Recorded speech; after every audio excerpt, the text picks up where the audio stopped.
اتنا تو ساری امت مانتی ہے نا، 99.9% مسلمان سب ایگری ہیں کہ امام حسین شہید ہیں، رسول اللہ ان کی شہادت کی خبر دے کر گئے، فرشتے آئے آسمان سے جو پہلے کبھی نہیں آئے، بتائیں کسی کی شہادت کے لیے ایسے خبریں دینے آئے ہیں فرشتے؟ تو پتہ چلا ہے بہت بڑی شہادت ہے کہ ان کو قدم بقدم پتہ تھا اور لوگوں کو پہلے سے بتا رہے تھے کہ میرے ساتھ موت ہے، جو میرے ساتھ جائے گا اس کا زندہ بچنا بہت مشکل ہے۔ وہ تو عام لوگوں کی طرح ہوتے تو آپ آرمی اکٹھی کرتے، آپ کو تو کہہ رہے تھے لوگ کہ رکو یہاں پہ ہم فوج اکٹھی کریں گے، بنائیں گے، آپ نے کہا نہیں، یہاں حرم کا تقدس پامال ہوگا، تو آپ جان دینے جا رہے تھے، آپ کو پتہ تھا کہ میری جان جانی ہے، مگر جس طرح سے آپ نے جان دی، آپ کی جان دینے سے ہمیں بہت بڑے بڑے سبق ملے۔ وہ کچھ سبق آپ سن لیجئے۔ پہلا سبق وہی ہے جو رسول اللہ ہمیں بتا کر گئے کہ امام جائر ظالم بادشاہ طاغوت کے سامنے جو کھڑا ہوگا، سٹینڈ لے گا، وہ شہیدوں کا سردار ہے۔ یعنی طاغوت کے سامنے کھڑا ہونا، باطل حکومت کے سامنے حق بات بیان کرنا بہت بہت بڑا کام ہے۔ بڑے بڑے لوگ مصلحت کا شکار ہو جاتے ہیں، حکمرانوں سے ملتے ہیں، پیار سے ملتے ہیں، نصیحت کریں گے، اچھا ٹھیک ہے مان لیں گے، کوئی بات نہیں۔ حسین کا پیغام یہ ہے کہ حق کو ڈنکے کی چوٹ پہ آپ نے پاور کے سامنے بولنا ہے۔ اسے انگلش میں کہتے ہیں speaking truth to the power. یہی تو سب سے مشکل کام ہے، اور اس طرح کے حسینی ذہن کے لوگ اس دنیا میں بہت تھوڑے ہوتے ہیں۔ یہ وہ اسپرٹ ہے جو امام حسین نے اس امت میں دوبارہ سے زندہ کی تھی۔ اس وقت جب اکثریت کہہ رہی تھی کہ ابھی ٹھہر جاؤ، ابھی مصلحت کرو، ابھی یہ کرو، ابھی وہ کرو، آپ نے کہا نہیں۔ کسی نے امام حسین کو نہیں کہا کہ آپ غلط ہیں، یاد رکھیے گا، کسی نے نہیں کہا آپ غلط ہیں۔ پتہ چل گیا کہ آپ بہت بڑے عزم مصمم پر تھے اور کلمہ حق کا آپ نے اعلان کیا۔ باطل جابر اور طاغوت کے سامنے آپ کھڑے ہوئے، اسلامی حکومت بگڑی، اس کے بگاڑ کو روکنے کے لیے آپ نے اپنی جان کی قربانی دے کر امت میں روح پھونکی کہ ظالموں کے آگے مت جھکنا، حق پر کمپرومائز نہیں کرنا۔ یہ ہو گئے دو بڑے بڑے سبق۔ نمبر 3، یاد رکھیں امام حسین کی ہی شہادت کیوں، امام حسین کا ہی سر کیوں اس قربانی کے لیے منظور تھا؟ بالکل وہ لڑکے کی کہانی، اس کے کئی حواری تھے وہاں پہ، کئی کلمہ پڑھ چکے تھے اسلام سے، رسول اللہ سے پہلے کا جو واقعہ، نبوت سے پہلے کا، آپ کی اس دنیا میں آنے سے پہلے کے واقعات میں، مگر اس کی قربانی مقصود تھی۔ اگر وہ نہ قربانی دیتا تو سب مسلمان کیسے ہوتے؟ پتہ چلا بڑے کاموں کے لیے بڑے لوگوں کو آگے آنا پڑتا ہے، ورنہ فتح اور مقصد حاصل نہیں ہوتا۔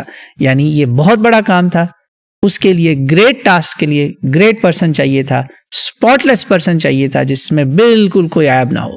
بالکل ایسے ہی جب آپ قربانی دیتے ہیں عید الاضحیٰ پہ، تو آپ ہر عیب سے پاک جانور دیتے ہیں اللہ کی راہ میں۔ تو یہاں اللہ کا ایک بندہ اپنی جان دے رہا ہے اور اللہ نے قربانی قبول کرنی ہے، تو کیسے ہو سکتا ہے کہ رسول اللہ کسی باعیب بندے کی قربانی کی خبر دے کے جائیں گے؟ نہیں، بے عیب بندے کی قربانی چاہیے تھی، کیونکہ کام بہت بڑا تھا۔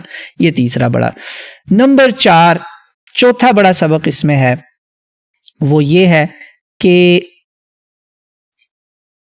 حق کے لیے نا آپ کو اگر جان بھی دینی پڑے تو آپ کو کلمہ حق کے لیے کھڑا ہونا ہے۔ یہ ہم سب کے لیے سبق ہے، چوتھا سبق ان سارے تینوں پوائنٹس کی روشنی میں۔ پانچواں سبق اس کے لیے یہ ہے کہ ہمیں حق کے لیے جب ہم اعلان کرتے ہیں اور دیکھتے ہیں کہ سامنے مسلمان ہی مسلمان کے سامنے کھڑا ہے، نام نہاد ہیں جیسے بھی ہیں، ہم قتال میں مسلمانوں کے ساتھ پہل نہیں کریں گے، پہل نہیں کرنی ہم نے قتال میں۔ یاد رکھیے یہ بڑا اہم نقطہ ہے۔ نمبر 6 غالباً چھٹا ہے کہ جب آپ یہ کام کریں گے، کلمہ حق کے لیے کھڑے ہوں گے، قتال میں پہل نہیں کرنی، تو پھر آپ کو صبر اور استقامت کے ساتھ کھڑے ہونا پڑے گا، چاہے آپ کی جان جانی ہو یا آپ کے ارد گرد آپ کو پریشر کرنے کے لیے وہ عورتوں اور بچوں پہ ظلم بھی کریں گے، آپ کو جھکانے کے لیے آپ کو صبر و استقامت کرنا ہے۔ اور امام حسین کی قربانی سے پتہ چلا کہ صبر و استقامت کا مطلب یہ نہیں ہے کہ تھپڑ مارا تو آپ لیٹ گئے، ہاں مجھے اور مارو، نہیں، آپ فائٹ بھی کر رہے ہیں، آپ ریزیلینس بھی دکھا رہے ہیں، اور ساتھ ساتھ اپنا ایمان اللہ پہ مضبوط رکھا ہوا ہے کہ یہ قربانی اللہ ہم سے چاہتے ہیں، اور اللہ اس قربانی سے ہم سے اگر راضی ہو گئے تو ہماری دنیا اور آخرت سمجھ جائے گی۔ یاد رکھیں میری یہ بات۔ تو یہ ہو گیا بہت بڑا ایک سبق نمبر 5۔ چھٹا سبق اس کا نکلا، یا 7واں کہہ لیں، کہ توبہ جو ہے نا، توبہ اس کا دروازہ ہمیشہ کھلا ہے۔ موت کا جو آخری ہے نا لمحہ، اس سے پہلے پہلے توبہ کا دروازہ آپ کے لیے ہمیشہ کھلا ہے۔ It's never too late to make توبہ۔ جی ہاں، اس واقعے میں جناب حر رحمت اللہ علیہ کی قربانی ہمارے سامنے. انہیں پتہ جب چل گیا کہ یہ تو سارا کام ظلم ہو رہا ہے، انہوں نے آخری وقت پہ فیصلہ کیا کہ میں ادھر زندہ بچ جاؤں گا مگر دوزخ میں چلا جاؤں گا، لہٰذا مجھے توبہ کر لینی چاہیے. امام کی گواہی ہے، امام علیہ السلام کی گواہی ہے کہ ہاں اللہ انشاءاللہ تمہاری توبہ قبول کرے گا.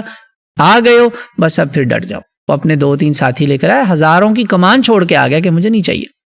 سبحان اللہ. تو never too late to make توبہ. توبہ کر لیں گے بچ جائیں گے. یہی کام اگر عمر ابن سعد کرتا، سعد ابن ابی وقاص کا بیٹا، تو شاید وہ اتنا ذلیل ہو کے نہ مرتا جو اس کے ساتھ پھر بعد میں ہوا. کچھ نہیں ملا. امام اس کو کہتے رہے توبہ کر لو، باز آ جاؤ، تمہیں انہوں نے نہیں دینا دیلم کا علاقہ جس کا تمہیں لالچ دیا ہوا نا، نہ کرو، نہیں ملے گا تو تمہیں کچھ نہیں دیں گے. یہ تمہیں وہ نا جو بھی نہیں دیں گے. اس نے کہا نہیں میں جو تو دیں گے وہ کھا لوں گا، تم فکر نہ کرو. تانا دیا اس نے امام حسین کو. پہلا تیر اس نے چلایا. رسول اللہ کے لیے پہلا تیر چلانے والے ان کے ابا، عشرہ مبشرہ عظیم صحابی سعد ابن ابی وقاص رضی اللہ عنہ جنتی ہیں، اور ادھر یہ وہ بدبخت اولاد جس کے شر سے وہ خود پناہ مانگتے تھے. یہ ایک اور سبق ہو گیا. اس کے بعد ایک اور بہت بڑا سبق اسی واقعے سے پتہ چلا توبہ کے بعد، کہ جو نماز ہے نا، نماز، یہ میری اہل تشیع اہل سنت سب سے درخواست ہے کہ یہ سبق لیں کربلا سے. نماز جو ہے نا، نماز یہ کسی حال میں بھی ہمیں معاف نہیں ہے. اس حال میں بھی امام کو جب نماز کا یاد کروایا ان کے غلام نے، خادم نے، تو آپ نے کہا اللہ تیرے چہرے کو نور سے منور کرے کہ اس گمسان کی جنگ میں بھی تجھے نماز نہیں بھولی. اور اجازت مانگی کہ ہمیں نماز پڑھنے دو، اور لانتیوں نے کہا نہیں ہم نہیں پڑھنے دیں گے. تو آپ نے کہا بس ایسے ہی تیر چلیں گے اور ہم نماز پڑھیں گے. کیسی وہ نماز ہوگی؟ نماز کو معمولی نہ لیں، ہلکا نہ لیں پلیز. فجر کی نمازوں پر اکثر سونے والے ہم سب، اللہ ہمیں توبہ کی توفیق دے، سب توبہ کریں اس پر.